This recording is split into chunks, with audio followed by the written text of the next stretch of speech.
तो चलिए एक बार फिर मैं आप लोगों के समक्ष आया हूं अपने दी मुकेश खन्ना शो के दूसरे एक सीजन के एक और एपिसोड को लेकर आपके सामने एक और शख्स से आपकी मुलाकात करवानी। और वो शख्स कौन है आप लोग जान चुके हैं। जी हाँ, ये एक लंबे कद काठी वाला एक ऐसा एक्टर है जिसने जम्मू कश्मीर से मुंबई में एंट्री की है और मुंबई को अपना कर्मस्थली बना दी है। एक बहुत ही स्ट्रॉन्ग पर्सनालिटी, एक बहुत ही स्ट्रॉन्ग एक्टिंग का स्टाइल, लुक्स कमाल के हैं उनके।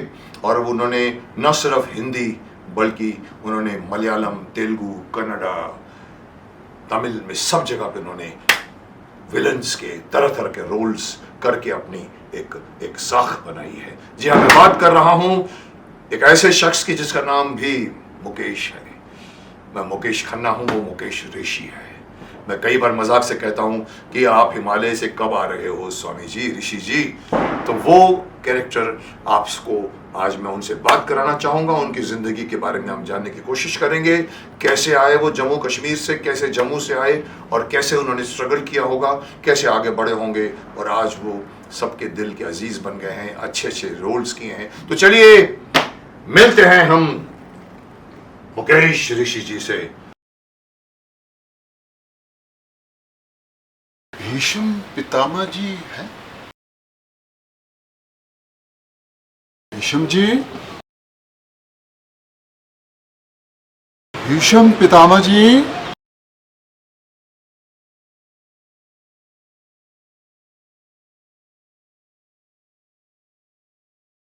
इधर ही है ना? भीष्म पितामह जी, भीष्म पितामह जी, अरे कहाँ है भाई? अब क्यों सता रहे हैं? दर्शन दीजिए भीष्म जी। सर नमस्कार, आदाब, सत श्री अकाल। आपने बुलाया और मैं सर के बल चला। अरे हुजूर, इसी पे तो खुशी है मेरी कि मैंने बुलाया, आप गए। और मुझे इससे बढ़कर खुशी हुई कि आपने ऐसे नहीं किया, आपने ये कहा सत श्री अकाल, क्योंकि मैं यही करता हूँ। सच्ची बात बोलूं, मुझे पता चल गया था कि भाई के नजदीक मत जाना, इसलिए मैंने बना के रखा है। अच्छा, आपने लेकिन फिर भी टडंग, ये राजू श्रीवास्तव से भी किया था मैं। आइए, thank you sir, thank you sir. वाह जी वाह। सबसे पहले तो भीष्म पितामह को मेरा परिणाम स्वीकार होगा। फिर तो मुझे कहना पड़ेगा आयुष्मान भव पुत्र, आयुष्मान भव। अरे साहब देखिए, इसको कहते हैं नियति, इसको कहते हैं डेस्टिनी, इसको कहते हैं कोइंसिडेंस। कभी आपको एक फ्रेम में दो मुकेश मिले? ये मुकेश ऋषि है जो हिमालय की किसी कंदराओं से निकल के आते हैं, और मैं मुकेश खन्ना हूँ जो मैं मुंबई की कंक्रीट में से निकला हूँ। But what a man this man is. मेरे इसके साथ बहुत अच्छे रिलेशंस हैं और मेरे एक फ़ोन करने पर इन्होंने कहा मैं आता हूँ मुकेश। सो मुकेश ऋषि जी सर, मैं जैसे अभी मैंने किसी और ने भी कहा कि मैंने कहा अभी तक मैं आपको जानता हूँ, अभी मैं आपको पहचानना चाहता हूँ।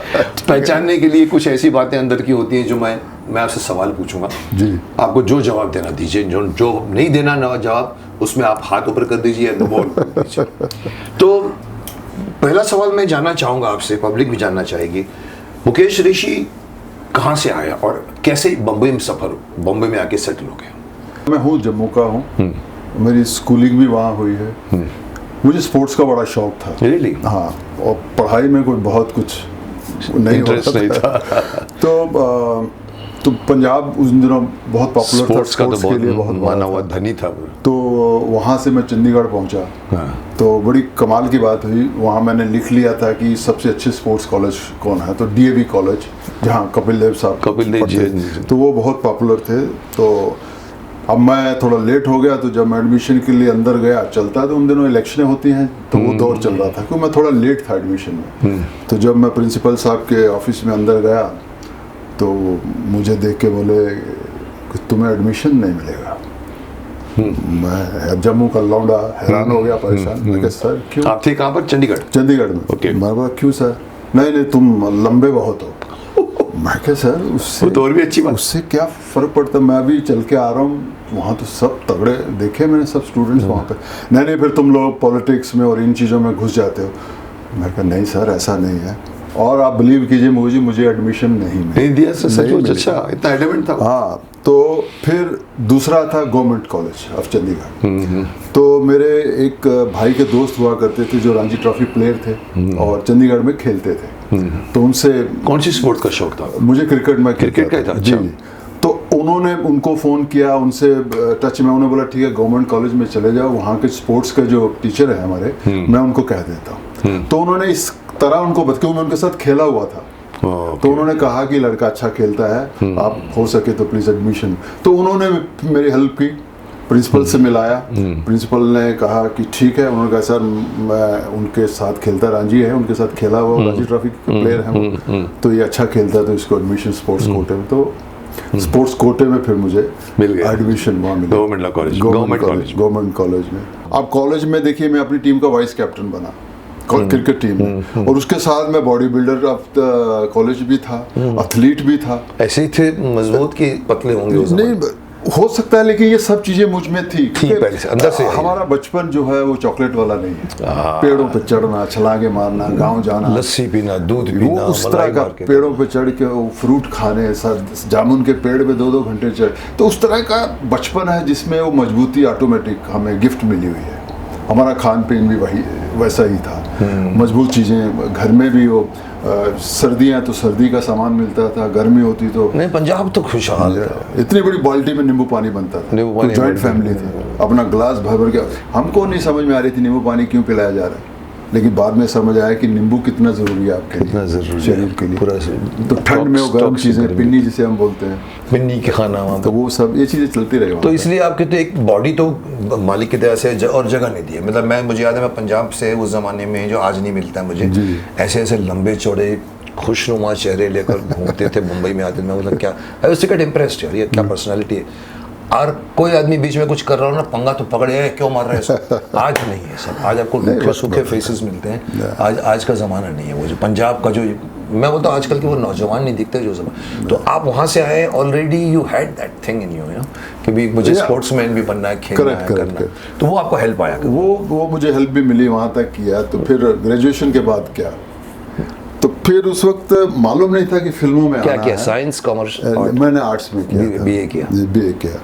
तो बॉम्बे का मुझे ये फ़ायदा था कि यहाँ मेरे फादर और उनके भाई चचा जो हमारे थे, इन दोनों ने मिल के यहाँ पे बिजनेस शुरू कर दिया था। हाँ, बहुत साल पहले वो से। आपको काम वो 63-64 से शुरू किया हुआ था। तो दोनों भाई आते थे, 3 महीने वो रहता था, 3 महीने वो रहता था, और बारिश में वो काम नहीं होता था, तो घर ही यहाँ था। तो ग्रेजुएशन के बाद मेरे पास चॉइस थी कि कहाँ जाना है, तो मैं बॉम्बे आ गया। तो बॉम्बे यहाँ आया तो फिल्मों का था भी, लेकिन पता नहीं दिमाग में था कि बहुत स्ट्रांगली नहीं था, अच्छा दिखता हूँ, स्ट्रांगली नहीं था, ये नहीं एक्टर था। बनने की कोई ऐसी कोई लालच नहीं, ऐसा नहीं। तो किसी ने कह दिया तगड़े लगते हो, टॉल लगते हो, वो सारी चीजें होती रही। जैसे राजकुमार कहते जानी तुम्हें तो फिल्मों में होना चाहिए, इस तरह की चीजें होती रही। Okay. ये दिखते हो वैसे, वो सब होता रहा। फिर लेकिन वहाँ उस वक्त आसान नहीं था कि फिल्मों का रास्ता कहाँ से जाता, कुछ नहीं मालूम था किसी, मालूम ही नहीं था। तो यहाँ फैमिली का बिजनेस किया, हमारा जो काम था। तो 3 साल वो किया मैंने। तो फैमिली, मुझे जमा नहीं बिजनेस, अपना काम नहीं जम रहा था मेरे को। अंदर से नहीं, दिल से मजा नहीं। मेरे अंदर बिजनेसमैन नहीं था, हॉस्टल में रहने के बावजूद। फिर कुछ साल बाहर कितने भाई? मैं और एक एल्डर भाई है, 2 छोटी बहनें हैं मेरी। 2 भाई, 2 सिस्टर बहनें थे। पूरा जॉइंट फैमिली थी, तो उधर भी 2 भाई कजन और 3 बहनें वो थी। तो जॉइंट फैमिली में हम लोग रहे। जी। फिर आपने कैसे? उसमें यह हुआ कि मैं जब चंडीगढ़ पढ़ता था, तो मेरी जो गर्लफ्रेंड थी वो आज मेरी वाइफ है। वो थी फिजी आइलैंड बॉर्न। मैं यही सवाल पूछ रहा था कि आप बीच में फिजी भी होकर आए हैं, वहाँ पर आपका कुछ ब्यूटी या कोई वो हाउस डिजाइनर का आपने वो बनाया था, कपड़ों का कुछ? नहीं, वहाँ मेरे जो वहाँ पहुँचे तो मुझे तो कुछ आता नहीं था। फिजी कैसे पहुँचे? अच्छा, फिजी शादी करने के बाद? नहीं जी, मेरी वाइफ जो थी, जो वाइफ बाद में बनी, वो भी चली गई ग्रेजुएशन के बाद फिजी। थी फिजी की? हाँ, वहीं की बॉर्न है। तो यहाँ पढ़ के चली गई? हाँ, वहाँ पढ़ के चली गई। तो आपस में दोस्ती हो गई थी? हाँ जी। तो अच्छा, फोन उन पे बात होती रहती थी। तो फिर वहाँ invitation with the help of parents उनके, उन्होंने ओके किया भाई यहाँ आ सकता है। तो फिर मुझे वो चांस मिला, तो मैं निकल लिया। तो वहाँ जाने के बाद वो लोग, उनका बिजनेस था ग्रोसरी का, वहाँ सुपरमार्केट के सिस्टम जो होते थे, तो उसमें उन्होंने मेरी हेल्प की। तो सुपरमार्केट खोली मैंने। चलाई, हाँ, लेकिन मैं नहीं चला पाया, बहुत जिम्मेदारी आ गई, समझ में नहीं आता था। 6-7 महीने बहुत मेहनत की, ये समझ लो वो और समझ लो, कमाल स्टोर है। करो वो तो कई बार तो मैं बताऊं, मैं पैसे बचाने के लिए, क्योंकि गाड़ी नहीं थी, तो वहाँ बटर की फैक्ट्री थी, बटर फैक्ट्री से बटर आता था ना सुपरमार्केट में के लिए, तो उसको लाना होता था। तो मैं क्या करता था, पैदल जाता था, ट्रैक सूट पहन के भागते हुए जाना, और वहाँ दो होते थे साइज के, वो दोनों उठाने, यहाँ कंधे पे रखने और दौड़ना, और दौड़ते दौड़ते वापस अपनी दुकान तक कितने पहुंचना। किलोमीटर? वो समझ लिए कम से कम 3 से 4 किलोमीटर 3-4 किलोमीटर जाना, 3-4 तो किलोमीटर। मतलब शरीर, मेरे अंदर की जो ताकत थी ना, उसने मुझे कभी इन चीजों से रोका नहीं आलस नहीं दिया तो। ना। तो मैं कुछ ना कुछ ऐसा कर लेता था उस शरीर की वजह से, जो इवेंचुअली मुझे हेल्प होती थी वो। तो इस तरह का करता था, दिल लगा के काम किया, लेकिन उतना फायदा मजबूरी कोई नहीं थी, लेकिन आप अपने मर्जी से नहीं चल कि कर वो गए। मेरे पे विश्वास विश्वास तो उन्होंने दिलाया। मैं फादर ला, गॉड ब्लेस हिज सोल, तो उन्होंने विश्वास दिलाया, तो वो बहुत जरूरी था मेरे लिए। ओके, लेकिन फिर बात बनी नहीं, बात बनी नहीं। तो फिर हमें न्यूजीलैंड जाने का मौका how good the Fiji island is, it's a small island. Wonderful. इसे टोटली इंडियन थे, इंडियन भरे पड़े हैं, मैक्सिमम इंडियन, इवन प्रेसिडेंट भी शायद उस वक्त होगा। 36% जो थे इंडियन थे। या। तो उस वक्त जो प्राइम मिनिस्टर बने, वो मेरे साथ जिम करते थे, इंडियन थे, मैंने वही सुना था। एक्सरसाइज करते थे। फिर वहां से न्यूजीलैंड तो उसके नीचे है, तो आप 7 वहां से नीचे 3 घंटे बाई। ऑस्ट्रेलिया से आगे जाओ तो न्यूजीलैंड है। अच्छी बात क्या थी कि मेरी वाइफ को कोई प्रॉब्लम नहीं आती थी कि कहीं भी जाके, कहीं क्योंकि भी वो settle। वहीं की रहने वाली थी। उनका इंग्लिश लेवल बहुत हाई था, यहाँ भी उन्होंने इंग्लिश ऑनर किया हुआ था, तो उनको जॉब मिल गया न्यूजीलैंड में। तो न्यूजीलैंड में जॉब मिला तो बोले चलो चलो, मैं भी चला गया वहाँ पे। वहाँ फिर जाके कुछ ना कुछ करता रहा। जो चीज़ें आती थी वो, क्योंकि ट्रांसपोर्ट का था मुझे जो थोड़ा बहुत पता था, तो मैं वहाँ SKF बैरिंग कंपनी था, उसका स्टोर मैनेजर बन गया। अच्छा, तो स्टोर मैनेजर बन गया, तो जो काम मेरे हाथ में आया वो मेरे लिए कुछ भी नहीं था। अच्छा, वो काम ऐसा था कि कंटेनर जो है वो कहाँ पहुँचे हैं, सिंगापुर से आते थे, उनको यहाँ तक, उस कंप्यूटर हुआ करते थे वहाँ, सेंट्रली जो लिंक्ड कंप्यूटर थे। अच्छा, जो हमारे से पहले वहाँ। हाँ, तो वो क्या होता था, कंटेनर का मेरे जो गोडाउन है उसमें आना जरूरी है। सिर्फ आना जरूरी नहीं है, उसको खोल के, उसको चेक करके, वो जो था पूरा टिक करके, वो हेड ऑफिस में जाना बहुत जरूरी था। That was Auckland. Head office में जाके वो कंप्यूटर में पढ़ता था। कंप्यूटर में पढ़ने से ये होता था कि पूरी ब्रांचेस को पता है कि ये सामान इतना यहाँ माल पड़ा आ हुआ गया, है, इतना माल आ इस गया। गोडाउन में पड़ा है। अगर वो नहीं जाएगा तो इससे वेस्टेज। वो जितनी जल्दी जाएगा वो चैलेंज था। और वहाँ के जो सिस्टम ने कुछ ऐसा बनाया हुआ था कि वो 8 कंटेनर 20 दिन में, 22 दिन में खुलते थे। 7-6 दिन में खोल दिए सारे। अच्छा, मतलब खाना वाना चाय चाहिए ही नहीं मेरे को, काम मिल गया ना, क्योंकि मैं अपने को बिजी करना, तो काम के भूखे थे। हाँ, तो काम में उसमें घुस गया ना, तो मेरे जो मैनेजर थे ऑस्ट्रेलियन थे, सो हैप्पी, वो हैरान होते होंगे कि ये इतना काम कर। हाँ, वो मतलब कई बार मैसेज आता था, उसको बोलो कि खाना खा ले। मैं कह no sir, let me finish this. और वहाँ का एक सिस्टम है, लंच के टाइम लंच के टाइम, चाय 2 बार होगी तो चाय, अपना कुछ एंजॉय लाइफ, वो उनका सिस्टम है। और मैंने फिजी आइलैंड में कोर्स किया था फैशन शो का, वॉक करने का एज ए मॉडल। अच्छा, रैंप पे वॉक करने। अच्छा, तो न्यूजीलैंड में जब मैं पहुंचा तो मैंने वो ट्राई किया। तो पहले दिन जब मैं उधर गया तो मुझे, can you walk on the ramp? मैं कहा यस। तो उसने ऐसे कर्टन हटाया तो छोटा सा मिनी रैंप पड़ा था, तो मैं उसके ऊपर चला, उसने मुझे देखा, या गुड। सो मैं इनरोल हो गया एजेंसी में। तो शाम को मुझे फ़ोन आ गया कि go so and so market tomorrow shop, measure your suit. तो मैं वहाँ चला गया। दूसरे दिन काम मिल गया सर, फ़ोन आ गया, काम मिल गया।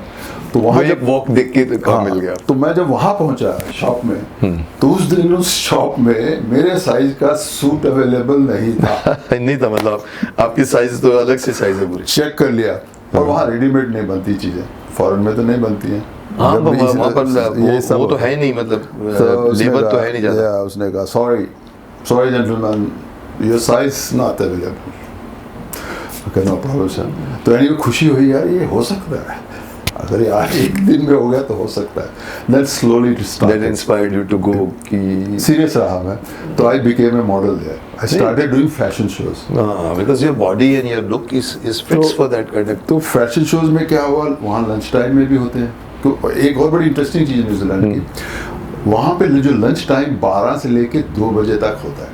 12 से 2 घंटे। आप चाहे 12 से 1 ले लीजिए, 1 से 2 ले लीजिए, ये आपकी मर्जी है, लेकिन 1 घंटे का। 1 घंटे का है, आपको जो चूज करना कर लीजिए। तो वहाँ का आपको पता है, हम लोग इंडियन जो प्रॉपर रेस्टोरेंट में या खाना खाते हैं, वहाँ खाना खाना इज एंजॉयमेंट। अपने सैंडविच लिए walking, window shopping and eating, this lunch for them. और एक्सरसाइज खत्म करने 1 घंटे में, और sandwiches on the table and doing this job and eating sandwich. ये है उनका सिस्टम, ऐसा था वहाँ पे। तो 2 घंटे वहाँ जो मॉल थे वो बिजी रहते थे।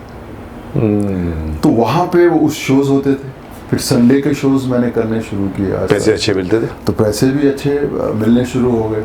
और मेरी सबसे बड़ा एडवांटेज उनको क्या था, मेरी स्किन उनको बहुत पसंद आई। अच्छा। देखिएगा, क्योंकि लोकल मॉडल को जब बोलते थे, उनको एटलीस्ट आई थिंक 48 आवर का एडवांस में बताना पड़ता था।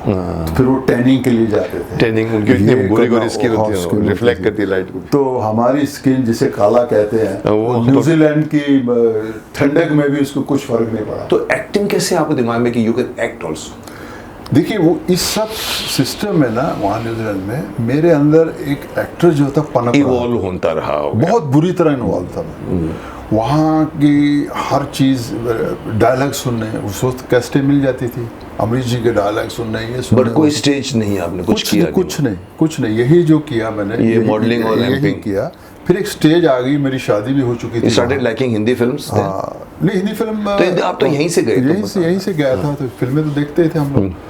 तो ये सब करने के बाद एक स्टेज आ चुकी थी, now what, either we have to shift to Australia, क्योंकि वहाँ मुझे लगता था इसके बाद मेरे लिए कुछ बेटर हो सकता है, और मेरी वाइफ के लिए तो बेटर होना ही था उधर, क्योंकि वो न्यूजीलैंड में बहुत अच्छा काम कर रही थी। तो वो उससे बढ़ेगा एडवांस। हाँ, हमको ऐसा लगा। और या फिर इंडिया चले वापस। हाँ, तो छोटी बहन की शादी थी उन दिनों, 88 में, इंडिया में, 89 में शादी थी पंजाब उसकी। में। तो मुझे ऐसे लगा, तो वाइफ से डिस्कस किया मैंने, क्या लगता है तुमको?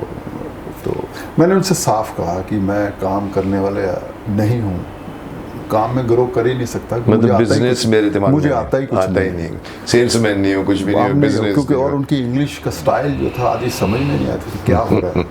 तो मतलब आप बहुत करते ऑस्ट्रेलिया की ज़बान में। I told you। उसके बाद ऐसा स्लिप मारते थे, वो पता नहीं चलता था। मैंने कुछ सीरियल देखी है वहाँ की, उनकी एक अलग तरह का प्रोनाउंसिएशन होता है। पाना था तो वाइफ से डिस्कस किया सीरियसली। तो उनका बहुत बड़ा कंट्रीब्यूशन है मेरी जिंदगी, वाइफ का, very good, as a friend, as a wife.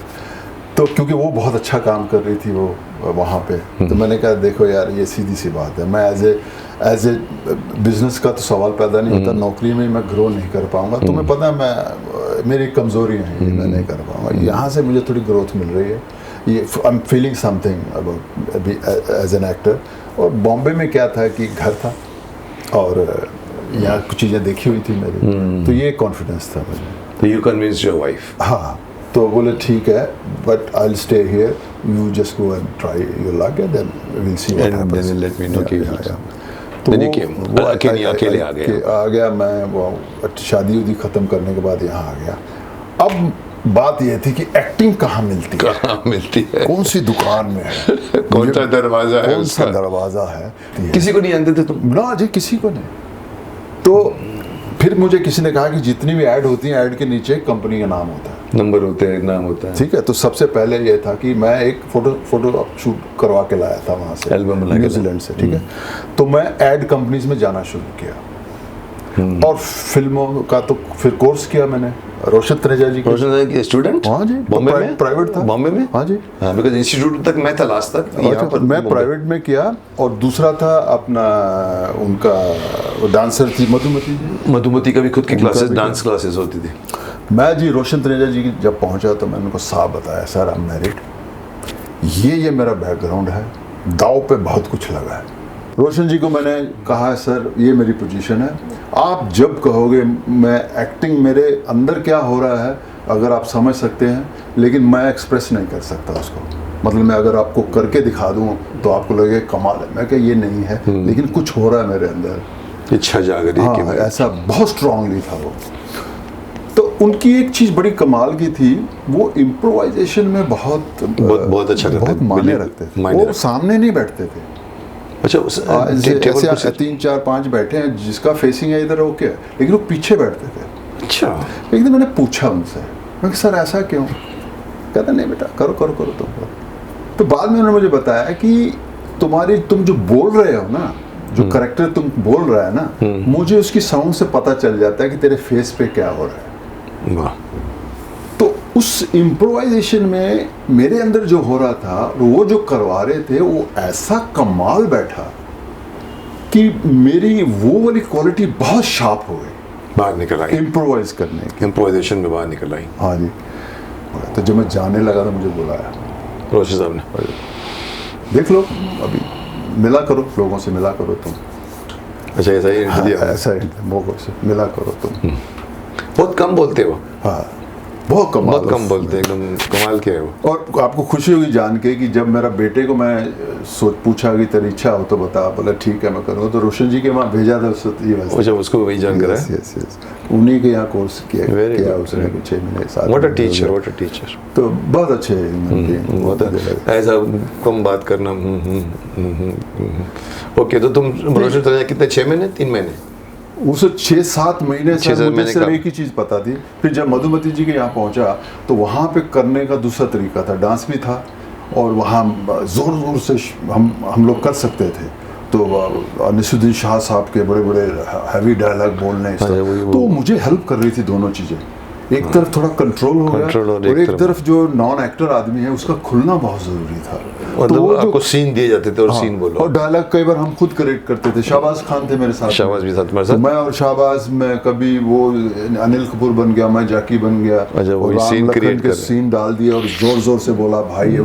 तो उससे क्या होने लगा कि मेरे अंदर का जो क्या बोलते हैं, जो दबा पड़ा था वो रुकावट जगह जो मिल होती गई। है वो खुलने, मुझे पता है वो बात कि मैं इसे एक्सेप्ट करने में कोई वो नहीं होता, ये करना ही चाहिए। आपकी जो कमजोरियां दूर नहीं होंगी तो हाँ, आप कैसे निकलती है अंदर जी, से। जी, जी। जब मैं लोगों से मिलना शुरू किया और जब मैं एड वालों के पास जाता था, तो एक तो कमाल का था, बहुत किमी कार्टर के हस्बैंड उस वक्त बहुत बड़े अपने ऐड बनाने वाले थे। ऐड में करते नाम हैं, किमी कार्टर। नाम भूल रहा हूँ मैं उनका।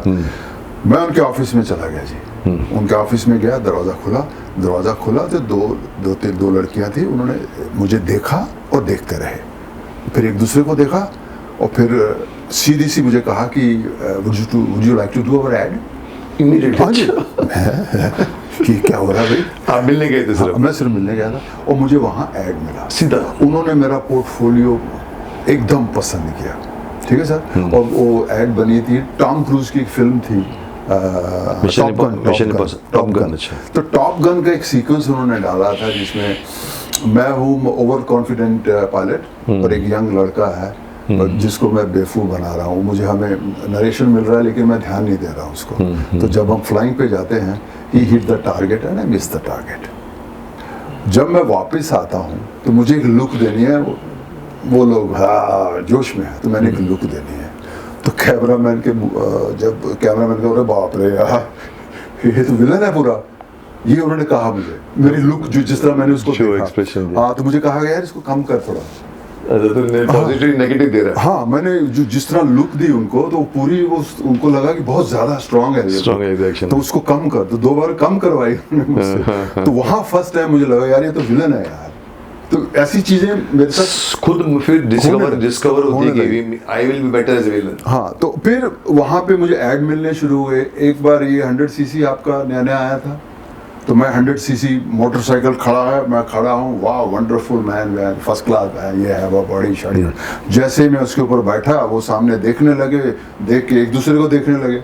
वो बोले यार तू तो इससे बड़ा लग रहा है 100 सीसी से भी ज्यादा है। तो इस तरह की चीजें भी छूट गई मेरे से। तो वो 100 सीसी जो मोटरसाइकिल था वो मेरे सामने छोटा लगे।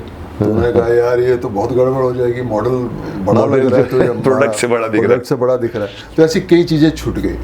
लेकिन जब मैं फिल्मों की स्ट्रगल के लिए जाता था, वहाँ मुझे देखने के बाद भी अजीब से एक्सप्रेशन उनको आते थे लाइक जैसे उन्होंने फिगर देखी, very good, I can make out. और मेरे बाल थे छोटे छोटे, जो इंडस्ट्री का हिस्सा नहीं हुआ करते थे उन दिनों। सो हीरो कट बाल, और गालें मेरी अंदर थी एकदम, तो ये भी नहीं इतना था ये वो। लेकिन ये थी कि इज्जत से बात करते थे, उनको कहीं लगता था कि कुछ तो है, लेकिन इमीडिएटली एक्सेप्ट नहीं होकर उनको अजीब लगता था कि इसके बाल विलन वाले भी नहीं है, ये भी नहीं है। 100% एक्सेप्टेंस नहीं था, लेकिन 50% एक्सेप्टेंस प्रेजेंस में नहीं था, क्योंकि डिफरेंट लगता था कहीं न कहीं। और जब ऐड के लिए जाता था तो एकदम खुश हो जाते थे, क्योंकि ऐड वाले इस तरह की चीजें मेरे थोड़े एडवांस थे। स्लिक चाहिए, हाँ, उनको था, हमेशा कुछ ना कुछ मिलता ही रहता था वहाँ पे। तो आहिस्ता आहिस्ता करते करते फिर एक समय आया कि मैं एक दो जगह स्ट्रगल कर चुका था, जिसमें फिरोज नडियाडवाला साहब के ऑफिस था ये वो। फिर शेखर कपूर साहब के टच में मैं आया। ओके। तो शेखर कपूर साहब उस वक्त फिल्म बना रहे थे चैंपियन बना रहे थे। चैंपियन फिल्म में सनी देओल थे और वो नेशनल स्पोर्ट्स के ऊपर थी, एथलीट के ऊपर। उसमें उन्होंने मुझे, मतलब ऑलमोस्ट ये था कि वो मुझे लॉन्च कर रहे हैं एज ए विलन। एक नेशनल एथलीट होता है, उसको कैसे हीरो ओवर पावर करके एंड में जीता है, इस तरह की कहानी थी। ऑलमोस्ट ये भी हो गया कि अपना बॉम्बे में एथलेटिक जो क्लब है वहाँ जाके प्रैक्टिस मैं करूँगा। बाकी सब मेरा डील डॉल वो था, मैं अच्छा खासा एथलीट भी था, तो पूरा जो होना चाहिए वो सब मुझ में उन्होंने देखा। वो फिल्म लेट होती चली गई। इतने में फिरोज नडियाडवाला के साथ कुछ स्ट्रगल, मतलब मिलना जुलना शुरू हो गया। फिर इतने में मुझे फ़ोन आता है मेरे दोस्त का कि किसी प्रोडक्शन वाले ने कहा कि आपसे मिलना चाहता हूँ, आपका नंबर आपके दोस्त ने दिया है, क्योंकि उन दिनों क्लासों से बाहर निकले थे हम लोग। तो वो जब उसको मिला तो मैं उसको मिलने गया प्रोडक्शन वाले को, तो उसने मुझे देख दूख के कहा, यार तुम्हारा काम हो जाना चाहिए। तो उसने मुझे कह दिया कि वहाँ टफ आदमी चाहिए, लंबा चौड़ा और वेल बिल्ड चाहिए था, ये रिक्वायरमेंट है उसकी। तो इस तरह मैं मिलने के लिए गया आर मोहन साहब के ऑफिस में। तो आर मोहन साहब के वहाँ मिले प्रियदर्शन साहब। ओके। तो जैसे ही मैं ऑफिस के अंदर गया, उन्होंने मुझे नीचे से ऊपर देखा और मेरे ख्याल 30 सेकंड में कह दिया, यू डूइंग योर फिल्म। मैं क्या ऐसा होता है? मुझे विश्वास ही नहीं आया कि ऐसा भी होता है क्या।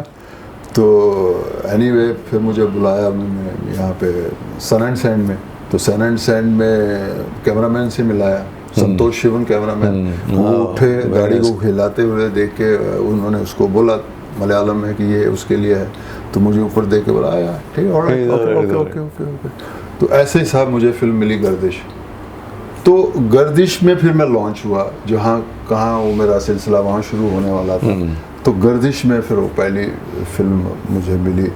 ऐसे ही फिल्म मिलती है। मैं देखिए इनकी बातों को समझ के आप एक बात समझिए कि ये बात पहले भी कह चुका हूँ मैं, हमारी इंडस्ट्री में कोई किसी का माई बाप नहीं, ये भी आपने भी महसूस किया। डिमांड एंड सप्लाई की गेम है। इन्होंने जो रास्ते बताए हैं, फिजी से लेकर न्यूजीलैंड से लेकर मॉडलिंग वर्ल्ड में, रैंप वर्ल्ड में, एक्सेप्टेंस नॉन एक्सेप्टेंस, कोई इनके ऊपर एहसान नहीं कर रहा था। लेकिन जैसे ऐड वालों को ही सूट कर गया कि उनको चाहिए, जैसे लड़की खड़ी हो गई, इनको ऐसा स्लिक फेस चाहिए। यहाँ पर प्रियदर्शन इनको देखते ही 30 सेकंड में क्यों किया, अब जरा इसके में सोचिए।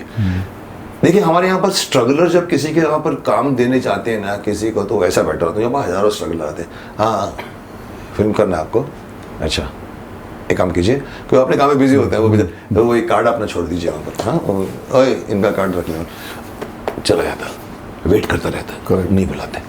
फिर अचानक मालूम पड़ा कि डायरेक्टर को जरूरत पड़ी कैरेक्टर की। बोले यार वो एक आया था आदमी चेक शर्ट पहनकर, थोड़ा बाल छोटे छोटे थे, उसका यहाँ पर कुछ था यार, वो उसको जरा बुला, उसको बुला। अब पता लगा कार्ड वार्ड, फिर धीरे अब पता लगा पूरी यूनिट आपको मुंबई की किसी भी कोने से उठाकर लेकर आएंगे। So it was the need of that character which Santosh Sivan immediately reacted to, Priyadarshan reacted to. They wanted a tall man, they wanted a negative villain, sports car, वो आपके लुक में वो है। तो यहाँ पर आपको उन्होंने एहसान नहीं किया, उन्होंने आपको एक्सेप्ट किया कि उनको चाहिए था। ये हमारी इंडस्ट्री ऐसी काम। मैं बताऊं, प्रियदर्शन ये सेम फिल्म तमिल मलयालम में बना चुके थे, इसका नाम था क्रीडम। तो वहाँ भी उन्होंने जिस विलन को इंट्रोड्यूस किया था वो फॉरेस्ट ऑफिसर थे। तो उस दिन मैं उनकी लास्ट उनके पेशेंस का मैं लास्ट हिस्सा था। अगर उस दिन ना होता तो उन्होंने डिसाइड कर लिया था we launch the same person ये लेकर। अच्छा, तो कई बार चीजें यहाँ तो ये इन चीज़ों ने मुझे इस बात पे मजबूत कर दिया कि आपको अब मेहनत में कमी नहीं होनी चाहिए। कोई चीज़ किसी के लिए बनी नहीं है।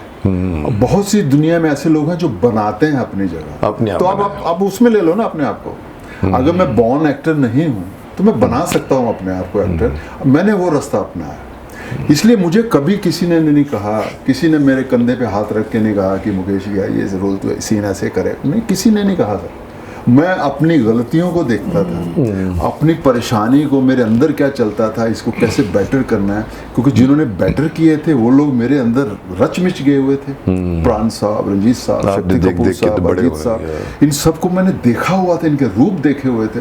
तो मैं अपने आप को जब करते हुए देखता था, काम तो ठीक हो रहा है, उन्होंने ओके किया है, तो मेरा विश्वास डायरेक्टर के ऊपर हमेशा आज भी वैसा ही है। मैं नहीं मॉनिटर नहीं देखता हूँ, क्योंकि डायरेक्टर ने ओके कर दिया तो इससे बड़ा मेरी सोच हो ही नहीं सकती। यहाँ फिर मुझे लगे कि मैं कुछ गलत कर गया हूँ तो बता दूँ कि सर मुझे ऐसे लगता है कि ये लाइन ऐसे, तो हो सकता है एक और हो जाए। तो मैंने आज भी मैं वही करता हूँ, उसी पे बिलीव करता हूँ डायरेक्टर को, क्योंकि डायरेक्टर से बड़ी बात नहीं है। और डायरेक्टर को एक्टर वो चाहिए जो डायरेक्शन समझे, तो डायरेक्टर के लिए बहुत ईजी हो जाता है। प्रियदर्शन की सर मुझे एक चीज़ और बहुत अच्छी लगी, उन्होंने एज ए पहले सीन में उन्होंने मुझे मैनेज किया। मैं बताता हूँ, बड़ा मज़ेदार। अच्छा, पहला सीन था, देखिए कितना डिफ़िकल्ट होता है, सुनने वालों को शायद ना लगे लेकिन ट्राई कर लेना आप घर जाके, उनको फिर समझ में आएगा। शीशे में मैं बाल कटा रहा हूँ और मैं बहुत बड़ा वो डॉन हूँ, बिल्ला जिलानी हूँ मैं, और बाल कटाते कटाते मेरे सामने राज बब्बर साहब ने आना है, मैंने बुलवाया उनको पीछे से, मिरर से, नहीं सामने से, मेरे सामने बात हो रही है, ये मिरर में मैं देख रहा हूँ राज बब्बर साहब इधर हैं, मैंने आंख भी नहीं देखना भी नहीं उनको, और उन्होंने अपनी बातें, बिल्ला भाई क्या बात है, बिल्ला भाई कोई गलती, इस तरह की उनकी लाइन थी। और मेरी आंख उधर चली जाए एक नया, और ऊपर से राज बब्बर साहब जब उन्होंने किया तो मेरी हवा निकल गई सारी। तो प्रियदर्शन जी ने कमाल किया, उन्होंने थोड़ा सा कैमरे को हिला दिया, जिधर मेरी आंख जा रही थी ना वो पकड़ नहीं पाएगा कि मेरी आंख मिरर है उधर, ये उन्होंने मैनेज किया। हाँ, उनको दिखा होगा कि तुम्हारे ये प्रॉब्लम आ रहा है। नए आदमी की कमजोरी फट से पता चल गई, तो उन्होंने मुझे मैनेज किया और ना ही मुझे जताया कि मैं कर रहा हूँ, मैं मैनेज कर रहा हूँ तुम्हारे लिए। ये that's how is Priyadarshan great है ना। तो ये जो चीज यहाँ से मैं निकला हूँ सर, यहाँ से ये हेल्प है सर, एक नए आदमी को आदमी किस तरह ध्यान रखता है। फिर संतोष शिवन साहब ने एक बार मुझे बताया कि एक एंगल उन्होंने लगाया था, बोला तुमको मालूम है तुम कैसे लगोगे, मैं कहता no sir, see on screen see. तो कैमरा नीचे लगा हुआ था, अब नीचे का कैमरे का आज तो मैं आपको बता सकता हूँ कि आप समझ सकते हैं क्या असर होता है जब नीचे कैमरा लगा और सामने छः दो आदमी चल के आ रहा होगा तो पहाड़ी लगेगा। तो इस तरह की चीजें हुई, क्योंकि वो लोग मेरे लिए नहीं कर रहे, तो कैरेक्टर के लिए, फिल्म के लिए कर रहे हैं, तो उसमें क्या हुआ, नए आदमी को बहुत फायदा डेफिनेटली। तो ये जो फायदा मुझे मिला है ये ऊपर वाले की देन है, और आज भी उस पूरी टीम को मैं शुक्रिया अदाई कहूँगा, आर मोहन साहब, प्रियदर्शन, जैकी श्रॉफ साहब, डेस्टिनी में मानते हो? जी बिल्कुल। ये चीज़ें मेरे एक शुरू से एक नेचर रही कि उस स्पोर्ट्स की फीलिंग मेरे अंदर हमेशा रही। मैं मेहनत करने पे विश्वास रखता हूँ। उसके बाद क्योंकि कुछ नहीं को कुछ किया है ना मैंने, मेरा तो कोई दूर का रिश्तेदार कोई है भी नहीं तुम्हारा, कभी स्टेज में नहीं गए, तो कुछ नहीं का कुछ करते करते मैं जो अपने अंदर चेंजेस लाया, फील करने की जो चीज़ें होती है एज एन एक्टर, करते करते ही मैं यहाँ बना हूँ। तो उसने मुझे मजबूती बहुत दी। मुकेश सर आप बताऊँ, देखिए मेरे साथ पहली फिल्म में राज बब्बर साहब, डिम्पल कपाड़िया, जैकी श्रॉफ साहब, अमरीश पुरी साहब, ये सब लोग, और सबके साथ मेरे डायरेक्ट सीन, और तेरा मेन विलन साहब।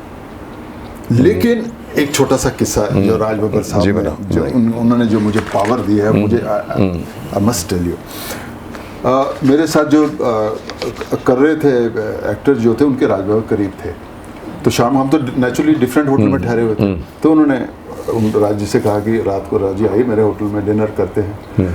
तो राज जी आए, तो राज जी के साथ अब हम बैठे हुए थे, मैं भी बैठा, मुझे बड़ी खुशी उनके साथ बैठे, गपशप चल रही। तो उन्होंने राज जी ने मुझे पूछा कि तूने स्क्रिप्ट पढ़ा है? मैं कहा नहीं सर मुझे नहीं मालूम स्क्रिप्ट का। तो कहते मैंने पढ़ा है। तो पंजाबी में उन्होंने कहा कि हुण तू मेरी गल सुन, तूने जब वो पठानी सूट पहनना ना, उसके बाद सब भूल जाना कि तेरे सामने राज बब्बर है, अमरीश पुरी है, जैकी श्रॉफ है, सब भूल जाना। बहुत जरूरी बात। सब बच्चे हैं तेरे सामने, ठीक है। और दूसरी बात क्या है कि प्रियदर्शन की पहली फिल्म है, उसके सामने सब मंजे हुए लोग हैं, तो हो सकता है तेरे पे उतना ध्यान न जाए, लेकिन तेरा पठानी सूट और तू बाकी सब कुछ नहीं भूल जा। आप बिलीव कीजिए मुकेश सर, उसके नेक्स्ट डे जो सीन था, वन टेक ओके है सीन, वो बहुत इंपॉर्टेंट सीन है जिसमें मैं थ्रेट करता हूँ जैकी श्रॉफ को। वो सीन वन टेक ओके हुआ था सर। इतनी पावर उन्होंने मुझ में, वो तुमने थॉट पकड़ लिया। वो मुझे, मतलब ये एक सीनियर आदमी ही आपको दे सकता है, ये कोई बिजनेसमैन मुझे नहीं दे सकता, नहीं दे सकता। एक सीनियर आदमी ने मुझे वो चीज़ बता दी, वो मेरी वैल्यू उन्होंने करेक्टर की बता दी मुझे, जो मुझे खरीदने से भी नहीं मिलती। तो वो से ज़िंदगी का सबक रहा कि ज़िंदगी में कभी कोई मुझसे पूछेगा, जो मेरी एबिलिटी है, जो मैं बता सकूँगा, दिल खोल के बताऊँगा लोगों को। तो ऐसा करता हूँ आज भी मैं। सही बात है। कैमरा जब आपके सामने होता है ना, उस वक्त आप किस बड़े बाप के बेटे हैं, छोटे बाप के बेटे, कुछ फर्क नहीं सर। कैमरा है, आप हैं, मैदान है, आइए बताइए आपके पास क्या है। उस वक्त यहाँ दिलीप साहब खड़े हैं, यहाँ पर जहाँ राज बब्बर खड़ा है, यहाँ पर जैकी श्रॉफ खड़ा है। अगर आप, मेरे को कई लोग, मैं कई बार बोल भी चुका हूँ कि मेरे को लोग बोलते हैं सर आपके सामने खड़े होते ना तो हमारे बाल ऐसा हो जाते हैं, शक्तिमान जैसा। मैं बोल चुप, कैमरा ऑन होने के बाद मैं कुछ नहीं हूँ, ये दिमाग में फीलिंग लो। इसीलिए सर मैं I could perform in front of Dilip साहब इन सौदागर, I could perform 3 films in front of Rajkumar, because मेरे में एक बुरी आदत है कि कैमरे के पहले बहुत इज्जत देता हूँ। सर हाँ यूसुफ भाई वो क्या हुआ, फिर आपने कहा कि यहाँ से शुरू किया, यहाँ से 15-20 कैमरा शुरू हुआ तो आप थे, यही है मेरे लिए नहीं पढ़ करेक्टर। और किसी की हिम्मत नहीं बढ़ती दिलीप साहब को ऐसा बोले, मैंने बोला वैसे ये तुमको जो राज बब्बर ने दिया ना बहुत अच्छा दिया, आपने ये पहन लिया, उसके बाद इज्जत भूल जाओ। मैं सिंपल वर्ड में बोलूं, एग्रेसिव एक्टर बनना सीखो। मैं एक छोटी सी और बात सुना, बड़ी मजेदार है। उसी सिलसिले में शूटिंग है धर्म जी के साथ में। अब धर्म जी वो एक्टर हैं जिनकी तस्वीर मैंने अपने अलमारी में लगाई हुई। अरे अच्छा। आज उनके साथ शूटिंग है, तो कोई और घबरा सकता था, उसके कुछ और तरीके हो सकते थे कि धर्म जी का शूटिंग है। मैं चुपचाप अपने कोने में जो मुझे मिला था उसमें बैठा रहा, मैं नहीं उठा, मैं धर्म जी को मिलने नहीं गया। अच्छा, ये took that attitude? No, मैं अंदर भर लिया अपना, वही जो उधर पठानी सूट पहना था, उधर जो पहना था वो भरा मैंने अपने अंदर। और जैसे ही आया उनके सामने देखा, कुछ उन्होंने ज़्यादा रिएक्ट नहीं किया, मैंने भी कुछ ज़्यादा रिएक्ट नहीं किया। सीन में बिल्कुल जैसे अभी आपने कहा तू तड़क करके बात करनी थी, सीन जब ख़त्म हुआ उसके बाद सांस भरी सीधा उनके पैरों में। या कैमरा बंद के बाद इज्जत दो, पर कैमरे के सामने अगर आपका सीन डिमांड नहीं करता है, प्रिपेयर योरसेल्फ फॉर दैट। ये बहुत अच्छे एक्टर, उसको अच्छा भी लगा होगा बहुत धर्म जी को भी अच्छा लगता है कि ये एक्टर डेडिकेटेड। मैं माफी चाहूंगा, ये चापलूसी नहीं है, सब आप सर काम शुरू, उसके बाद मेरे लिए तुम ये हो, ये एटीट्यूड लाने के लिए एक फ्रेम ऑफ माइंड बनानी पड़ती है, जो तुमने बना ली, अच्छा किया। अभी तक नहीं भूल पाया वो चीज, बहुत मजेदार रही। अभी मैं इनके बारे में कुछ बातें बताऊंगा आपको जो मैंने नोट करके रखी थी कि although he started his career in films as a villain, he has diversified into positive roles. आपने पॉजिटिव रोल्स भी करना शुरू, मेरे साथ भी एक बार आए थे पॉजिटिव रोल में। He joins a list of non Telugu speaking actors. ये लिस्ट ऑफ एक्टर्स दिए हैं जो नॉन स्पीकिंग है, तेलुगु नहीं बोलते। मैंने भी एक तेलुगु फिल्म की है नॉन स्पीकिंग, लेकिन मैं उसके बाद कोई फिल्म नहीं की है। लेकिन ये सारे लिस्ट ऑफ एक्टर्स है जिसमें he joins a list of non Telugu speaking artist such as Jagapathi Babu, Amrish Puri, Puneet Issar, Paresh Rawal, Sharad Saxena, Pradeep Rawat, Narendra Jha, Rahul Dev, Mukul Dev, Sonu Sood, Narendra Jha, Sachin Khedekar, Boman Irani and Sayaji Shinde, who has all successfully established themselves in Telugu movies. ये भी उन एक्टरों में से ओनली तेलुगु सर। नहीं मैं आगे आ रहा हूँ, अभी मैं आ रहा हूँ सर। आपकी तो आपकी तारीफ कहाँ खत्म हुई अभी? मैं जैसे बता रहा हूँ कि ये जो इतने, देखिए मेरे को एक बार सुरेंद्र पाल ने कहा था, मैं उस जमाने में शायद मैं यही तेलुगु फिल्म में एक करने धना 51 किया था, बोला मुकेश, इवन इनका भी मुझसे बातें हुई थी, मैं वहाँ जाता हूँ ना तो मैं before I finish my work for one film phone आता है डायरेक्टर किसी प्रोड्यूसर का, सुरेंद्र जी आप वहीं रहिए, वहीं होटल में रहिए, और फिर मेरे को दूसरी फिल्म वहीं होटल में बैठे बैठे मिल जाती है, वो खत्म नहीं होती तो तीसरी मिल जाती है। तो अभी मैं आपके तेलुगु की तो बात की, आगे और भी है। He is an actor and film producer who works primarily in Hindi and Telugu films. He has also appeared in Malayalam, Kannada, Punjabi, Marathi and Tamil films. Yes. He got his first break in 1988 and has since established himself as a leading character actor. So this is Mukesh, आपने तेलुगु, तमिल, मलयालम, आप क्या, आपको problem नहीं आती वो language कि आप board के ऊपर लिखवा के डायलॉग पढ़ते हो या डायलॉग बोलते हो? कई लोग ऐसे कि कई लोग मैंने सुना है, कई लोग तो बोलते हैं 1 2 3 4 5 6 7 8 9 10 11 12 बोलते हैं आप कुछ भी बोल दीजिए हम डब कर लेंगे, ऐसा होता है या आपने खुद डायलॉग बोले? ये सब चीज़ें सुनी हुई है मैंने, सुनी हुई है आपने, कभी नहीं देखी? नहीं, मैं बताता हूँ, ये इस चीज़ को मैंने कभी लाइटली नहीं लिया। ये बताता है कि जब आप वहाँ जाते हो उनको पता है आपको लैंग्वेज नहीं आती, वो कुछ तरीके बताते हैं आपको कि आप इस तरह कर लीजिए, ऐसे कर सकते हैं, बोर्ड पे लिख सकते हैं, बोर्ड पे लिख सकते हैं, कागज़ पे लिख सकते हैं, कई तरीके वो बताते हैं, आप करिए। लेकिन मुकेश जी मेरी बात का बिलीव करिए कि मैंने बिल्कुल ये जो ज़िंदगी का हिस्सा था ना, इसको मैंने बिल्कुल लाइटली नहीं लिया। तो मैं क्या करता था, पहले तो उन्होंने तरीके बताए, यहाँ तक कि कई हीरोओं ने बड़ी हेल्प की, किसी हीरो के यहाँ पे पॉकेट पे ऐसे लिखा हुआ पढ़ने का नो प्रॉब्लम, स्पीक से नो प्रॉब्लम, तो वो किया। फिर आहिस्ता आहिस्ता कुछ उसकी प्रॉब्लम आने लगी, आई साइड थोड़ी वीक हुई तो लाइनें नहीं पढ़ी जाती थी, बड़ी करने लगे तो आई बॉल गड़बड़ हो जाती थी, दिखता है कि इधर पढ़ रहे हैं, प्रॉम्प्टिंग लेने लगे। लेकिन मेरे अंदर एक ही बात थी कि इनको ये फील नहीं होना चाहिए कि हम लोग कैजुअली करके चले जाते हैं पैसे लेके, नहीं, मैं चाह रहा था कि इनके पैसे मेरे लिए बहुत मायने रखते हैं और इनको फील होना चाहिए कि ये जो एक्टर है हमारी हर चीज़ की कदर करता है। Very good. ये सर आज तक करते हो? उनमें से आज किसी को फ़ोन कर लीजिए, इतनी काम किया कि मैंने कोई तकलीफ़ उनको दी हो या कोई ऐसी, अपनी कैपेसिटी से जितना ज़्यादा जा सकता था उतना कोशिश करता था। नहीं कैसे, लेकिन लाइंस कैसे करते थे? याद देखिए आस्ता आस्ता ये इसी डर ने, इसी सिस्टम ने मुझे ऐसे लेवल पे हमको ले गया जिसमें हो सकता है आज जो लाइनें मेरे पास हैं मेरे लिए वही लैंग्वेज है। अच्छा आप ये बात सके, मेरी आज तेलुगु या तमिल फिल्म जो लाइनें आई हैं, सीन समझने में टाइम नहीं लगता हमको, हम उससे इंग्लिश में लिखवाते हैं।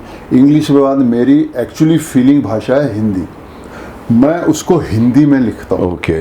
सेम लाइनों को बना के हिंदी में उतना ही करके हिंदी में लिखता हूँ। अब हिंदी में 2-4 बार पढ़ने के बाद मुझे समझ में आ गया कि मेरा कैरेक्टर है क्या। अब जैसे ही लाइनें उसके मीनिंग समझ लेते हो, समझ लेते हो डायरेक्टर से या असिस्टेंट डायरेक्टर। एक कमाल की चीज़ है कि सब भाषा में रोना सेम ही होता है। हाँ, रोना, हंसना, स्माइल करना सब में सेम। इमोशंस कोई लैंग्वेज सब कॉमन है, यूनिवर्सल है। कुछ तरीके होते हैं और कई बार हम लोग जब अपनी भाषा नहीं जानते, जो कोशिश करते हैं वो एक तरीका बन जाता है, वो एक तरीका हम सबके साथ हुआ है। हम जिस तरह बोलते हैं वो एक स्टाइल बन जाता है और जिस तरह वो बोलते हैं उनका अपना स्टाइल बना रहता है, उनका फ्लेवर रहता है। अगर आज हम गुजराती अपने तरीके से बोलें, भले ही डब होके आए, लेकिन उसका एक तरीका अलग से फॉर्म होगा। हम क्योंकि हम उस तरह नहीं कर सकते, तो वो एक आपकी ब्लेसिंग इन डिस्गाइज हो जाता है, जो आपको अच्छा लगना शुरू हो, वो उनको अच्छा लगता है। तो उस तरह मेहनत करनी, और कई बार वो कह देते हैं नो सर जस्ट से इन हिंदी, मैं कहता no sir let me try. They must feel that I'm their actor. You are not just taking money. No way sir. I never did that sir. तो आज भी पूरी कोशिश। फिर हमें ये पता चल गया है कि कैमरे की क्लोजअप जो है हमारे लिए वो बहुत इम्पोर्टेंट है। जब हमने लाइनें बोलनी है, उन लाइनों पे हम बड़ा जोर लगाता हूँ मैं। उन्होंने बुलाया तो मेरी ड्यूटी है कि मैं भी कुछ ऐसा करके जाऊँ ताकि हमारा सिलसिला लंबा चले, और चला। आपको क्या लगता है work culture in south and work culture in आपने हिंदी फिल्मों में भी देखा है, मैंने भी देखा है, मैंने कमेंट भी कर चुका हूँ, आपको लगता नहीं कि थोड़ा सा फर्क है वर्क कल्चर में? वहाँ के लोगों की डेडिकेशन हमारे से ज़्यादा है। देखिए सिटी मारो तो पूरे की जूनियर आर्टिस्ट फटाफट आया, यहाँ पे बुलाना पड़ता है। डांसर को बुलाना पड़ता नहीं, वो डिसिप्लिन तो शुरू से, जब जिस दिन पहले दिन से मैं गया था है ना, उनका डिसिप्लिन है, बहुत जबरदस्त था। डायरेक्टर को गारू गारू बोलते हैं सर उनको एग्जैक्टली पता है कि आप होटल से अपनी गाड़ी में कितने बजे बैठे, ठीक है सर, मुझे फोन नहीं आएगा, उनको मालूम पड़ जाता उनको पता है सर, वो सर ड्राइवर को फोन करे। तो ये चीजें इतनी डिटेलिंग तक मैंने ध्यान में रखी थी कि उनका पूरा हक। ऐसा भी हुआ कि मैं टाइम पे पहुंच गया हूँ, काम लेट आया तो किसी कंसर्न आदमी ने कहा आपने क्यों बुलाया इनको जब इनका काम लेट था। तो ये है इज्जत सर, ये इज्जत बनानी पड़ती है कि आप जल्दी आ गए हो, लेट आया तो भी उनको फील हुआ है कि ये गलत बात है। जब एक्टर टाइम पे आता है तो फिर आप उसी टाइम बुलाइए उसको। तो ऐसा भी हुआ मेरे साथ में।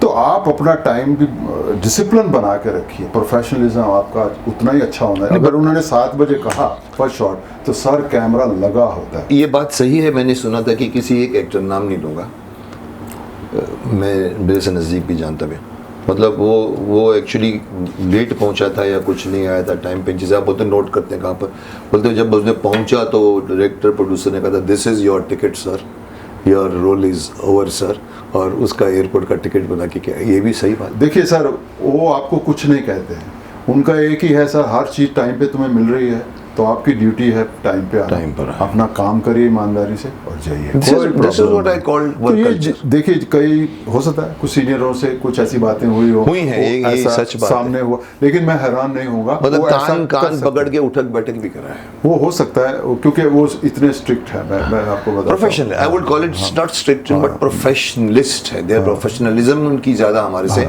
हम हिंदी फिल्मों को सीखना चाहिए। नहीं, उनके हीरो मैंने देखा टाइम पे आते हैं। टाइम पे आते तो जब वो आते हैं टाइम पे तो फिर बाकी चीजें क्यों नहीं टाइम पे होंगी। डायरेक्टर टाइम पे होते हैं वहाँ पे, कैमरामैन को अगर एंगल बोल दिया गया है उसने सुबह 7 बजे कैमरा वहाँ खड़ा है। आएगा डांस मास्टर उसे लगा वो के ये। लाइटें वाइटें। तो आपको क्या लगता है कि हमारे यहाँ का स्टार सिस्टम या स्टार्स और साउथ के स्टार्स में जमीन आसमान का फर्क, रजनीकांत, चिरंजीवी, आप कमला हसन, उनके जो फैन फॉलोइंग है, मतलब मैंने तो सुना है कि रजनीकांत की फिल्म जब अरोरा में रिलीज होती है तो वहाँ पर आरती की जाती है, सुबह 7 बजे का शॉट होता है, और बोलते हैं वहाँ के फैन क्लब्स आते हैं, टिकटों की रेट्स बढ़ जाती है, और उसके बाद में बोलते हैं कांच वाँच फोड़ देते हैं वो लोग, मस्ती में घूम रहे, एंड में हफ्ते के बाद में आते हैं तो दिस इज़ योर बिल, आपका बिल कितना खर्चा हुआ।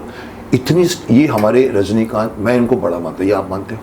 देखिए बदलती दुनिया में जितने चेंजेस यहाँ आए हैं ना उससे बहुत कम चेंजेस वहाँ आए हैं। स्टारिज्म अभी भी कायम है। एमजीआर के ज़माने वाला आज तक। जी आज भी अट्रैक्ट करता है स्टार, और स्टारों को टाइम बहुत अपने फैंस को बहुत टाइम देते हैं। आप आंख बंद करके आप देखिए कि हर संडे हर स्टार के घर में बिरयानी का सुविधा अवेलेबल है। अगर एक्टर उस दिन घर पे है तो कुछ फोटो में खिंचाएगा, नहीं है तो बिरयानी खाइए। 200 आदमी खा के चले जाते हैं। आज भी मैक्सिमम घरों में है, तो इसका मतलब है totally directly in touch with them. They know कि ये फैन है जो हमको चलाएगा। हमारे यहाँ पर थोड़े एरोगेंट हो गए, लगता नहीं आपको? देखिए ये अभी की घटना है, देखना है तो देखो, नहीं देखना तो मत देखो। अपनी अपनी हो सकता है सर उन चीज़ों में, लेकिन उनके रिजल्ट हमको दिख भी रहे हैं, देख भी रहे और उनकी जो डेडिकेशन है हमें दिख रही है। ये जब मैं गया था तो लोगों को नहीं ठीक लगा था कि मैं वहाँ क्यों चला गया हूँ, क्योंकि वहाँ विलन इस तरह ये वो। आज वही चीज़ें उनकी अडॉप्ट की जा रही हैं, उसी तरह के फाइट यहाँ पसंद किए जा रहे हैं, फिल्में बना रही हैं, एक्शन उसी तरह की फिल्में यहाँ पे बनी जा रही। मुझे लगता है कि उनके लिए एक चैलेंज हमेशा से बना हुआ था कि बॉलीवुड के सामने कैसे खड़े होना है। और बॉलीवुड के सामने क्या आ गया? हॉलीवुड। और हॉलीवुड में हमने क्या चुना? हमने चुना फॉरेन लोकेशंस, हमने चुना बड़े बड़े प्लेन, आइडियाज वहाँ की जो हमारी नहीं है, हमारी देश की आइडिया नहीं है। हाँ, तो वो उनका हीरो गाने सब बाहर गा के आता है, लेकिन जैसे शाम पड़ेगी वो धोती में होता है, धोती उसने आधी उठाई होती है। एग्जैक्टली, वो लोकल टच देते हैं तभी फिल्में चलती है। जी नाइस। अभी आई थिंक मैंने काफ़ी कवर कर लिया आपको, जम्मू कश्मीर से लेकर फिजी से लेकर न्यूजीलैंड से लेकर मुंबई के सड़कों पर, मॉडलिंग ऑफिसेज में, और प्रियदर्शन से लेकर आपने बड़ी बड़ी अच्छी अच्छी बातें बताई। ये हमारे हैं मुकेश ऋषि जी, जो मुकेश खन्ना नहीं है। मुकेश खन्ना है, मुकेश ऋषि है, बट हम दोनों में एक कॉमन चीज़ है, जितने ये ऑनेस्ट है अपने काम के प्रति, शायद मैं भी कुछ हद तक अपने काम के प्रति समर्पित हूँ।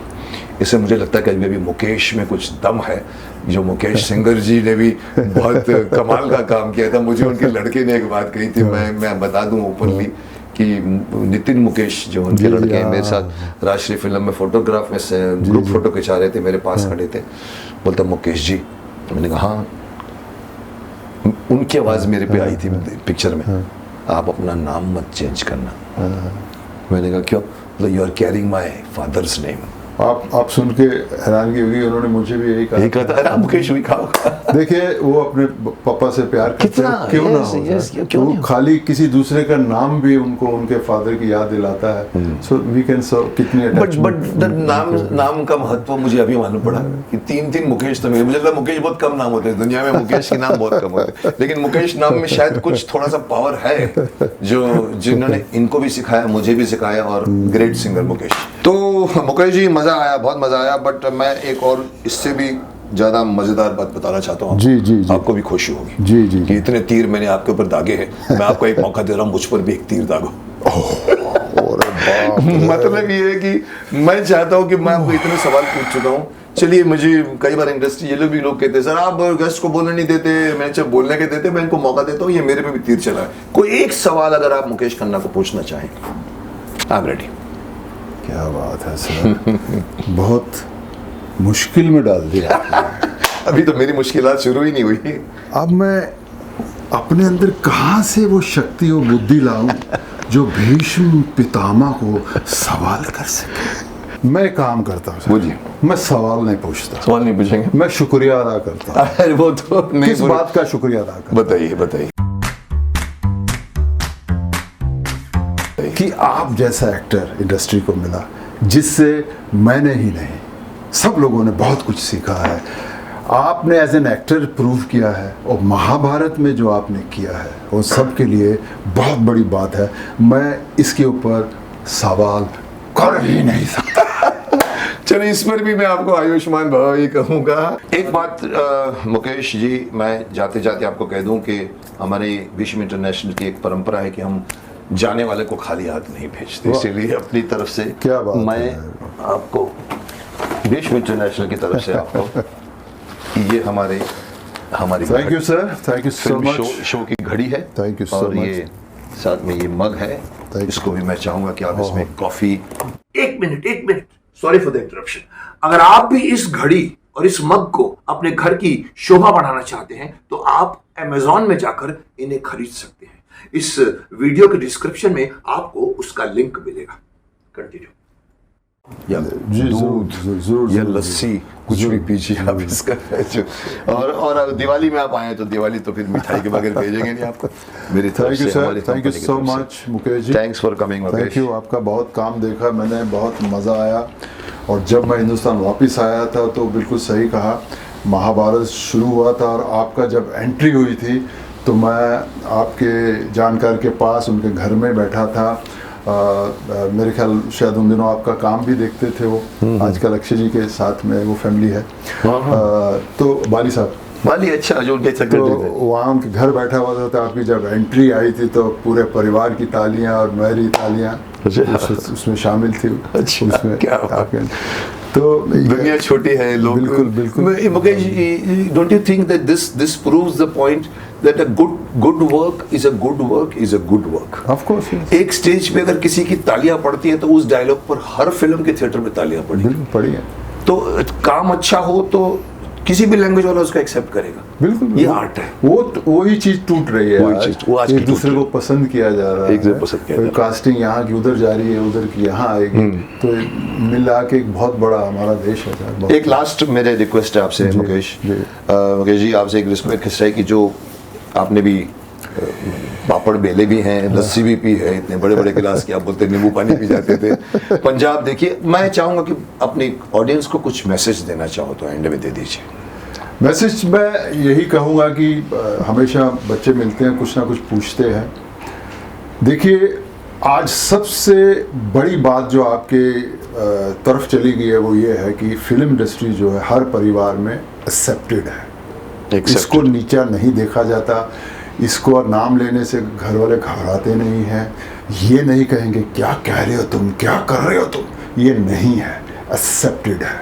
इसका मतलब ये हो गया कि आप इज्जत से घर से निकल के इस इंडस्ट्री में आ सकते हो, बशर्ते मुकेश ये कहता है कि मेहनत करके आओ, सोल्जर बन के आओ। सोल्जर उससे पहले दरिया में तैरने की कोशिश मत करना।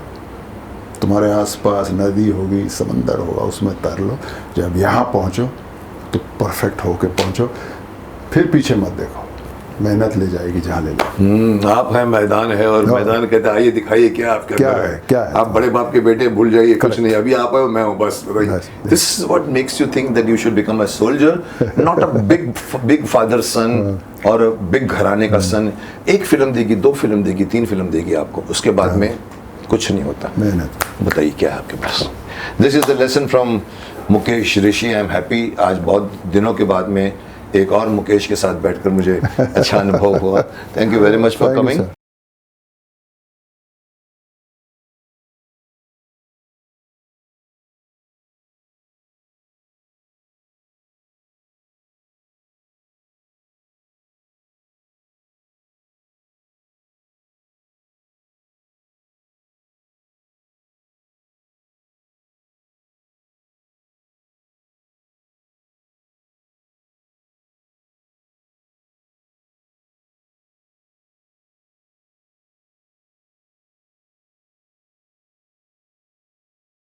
तो ये थे हमारे आज के खूबसूरत जाबाज शख्स, एक्टर मुकेश ऋषि जी, जिनसे आपने सुना कि किस तरह से वो ऑल राउंड जाकर इंडिया में आए। यहाँ से फिजी गए, फिजी से न्यूजीलैंड गए, न्यूजीलैंड से घूमकर फिर यहाँ पर आके मुंबई में आकर उन्होंने अपनी कर्मस्थली बनाई।